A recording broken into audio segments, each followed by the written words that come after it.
Bonjour tout le monde, bonjour à tous, bienvenue sur ma chaîne, c'est Mirella. Aujourd'hui, je vais vous faire pour le mois de mai, je vais vous parler donc du cancer avec le côté professionnel et le côté sentimental. Donc le cancer qui est un signe d'air est gouverné par la lune. Voilà, je vais vous parler donc de ce signe. Donc il est gouverné, donc, comme je disais, par la lune. Ses points forts sont son imagination, la force et de ses émotions et sa grande sensibilité. Il est à la recherche d'une harmonie intérieure et extérieure. Il possède une grande force de création. Alors ses points à travailler sont son immaturité, son côté un peu capricieux et sa susceptibilité. Il peut être dans la fuite de la réalité en se réfugiant dans son imagination. Sa sensibilité peut par moments se retourner contre lui. Ses décisions peuvent être variables. Il est invité à être dans une énergie d'ancrage pour ne pas se disperser et pour créer de bases solides et stables. Donc son signe opposé et complémentaire est le Capricorne. Sur le plan spirituel, je vous en parlais un petit peu, il a une très grande mémoire et de grandes capacités d'intuition et de clairvoyance. Il a une grande curiosité pour les travaux ésotériques. Il a besoin de nourrir une activité mentale. Il a un attrait très fort pour l'imaginaire, comme je disais tout à l'heure. Et sur le plan émotionnel, il aime de façon profonde, mais cela peut être des passions et donc des relations de courte durée. Il peut idéaliser sa vie émotionnelle et peut être déçu par la réalité. Il aime de façon maternelle et peut être étouffante pour les autres. Voilà pour les cancers. Sur le plan professionnel, il peut avoir des difficultés, donc à faire des efforts sur le long terme et être irrégulier donc dans ses activités. Il peut être perturbé par des idéaux qu'il n'arrive pas à concrétiser et aussi il peut souvent mettre en place une activité avec des personnes de cœur ou en lien avec sa vie familiale. Donc voilà. Alors on va regarder un petit peu ce que les cartes nous disent donc pour ce mois de mai, donc pour les cancers. Allez, on va regarder ensemble. Donc le travail, le poisson, la protection et une aide. Donc ce sont des cartes très positives pour le cancer. Donc le cancer qui est à la recherche donc d'un travail, il va faire des démarches professionnelles et on voit qu'il va y avoir un nouvel emploi, un emploi épanouissant.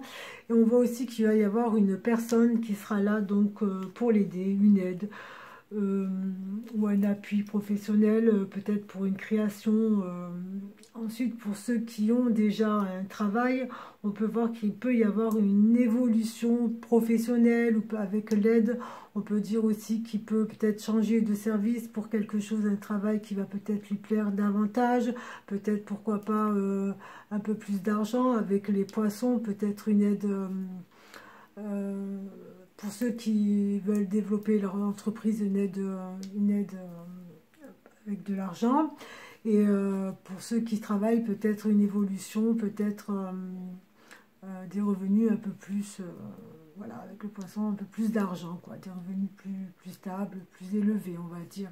Et il y a la protection, donc la protection, c'est que vous avez peut-être un être cher qui est là et qui vous protège dans vos démarches ou dans votre travail, donc c'est du positif. Ou alors pour ceux qui sont moins dans la spiritualité, on dit que l'univers, il est là, il conspire derrière vous pour vous aider à justement avoir quelque chose de positif, et ce sera positif, voilà. Sauf pour ceux qui, bien entendu, ne veulent pas travailler et qui sont cancer, voilà. Ensuite, on va se retourner vers vers le sentimental. Cigogne. Cigogne, quelque chose de nouveau va arriver. Paix, quelque chose de bien, d'harmonieux, on va dire, avec la fleur et la roue. Donc là aussi, c'est que du positif pour le cancer, donc pour le mois de mai. Alors là, on nous dit avec la cigogne, donc un nouvel envol, effectivement un renouveau, quelque chose, une naissance, une nouvelle relation, un amour fidèle,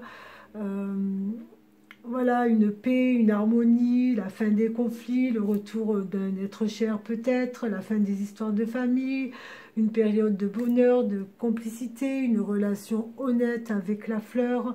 Pour les célibataires, l'envie de, voilà, l'envie d'avoir quelqu'un de sincère, une relation stable, envie d'aller de l'avant. Donc avec la roue, donc il va y avoir un tournant décisif dans votre vie pour aller de l'avant, justement si vous êtes en couple. Donc dans tous les cas, si vous êtes, donc comme je me répète, si vous êtes seul avec la cigogne, la paix, la fleur, de toute façon il y a tout qui va se mettre en route pour quelque chose. Oups, j'ai bougé la caméra, je m'excuse. Quelque chose de nouveau, quelque chose de beau. Ça va tourner. Et pour ceux qui sont en couple, dans tous les cas, pareil, du changement dans vos relations, du mieux, du nouveau, plus de communication, plus de bien-être, en fait, que du bonheur. Donc voilà. Donc de la paix, de l'harmonie. En fait, voilà, pas de souci à se faire pour le mois de mai pour les cancers. Donc que ce soit au niveau du travail ou dans l'affectif, je vois qu'il n'y a que des belles choses qui se profilent à l'horizon. Voilà. J'espère que cette vidéo vous aura plu. Je vous dis donc à demain pour un nouveau signe pour le mois de mai. Je vous souhaite une agréable journée. Je vous dis à demain. Au revoir.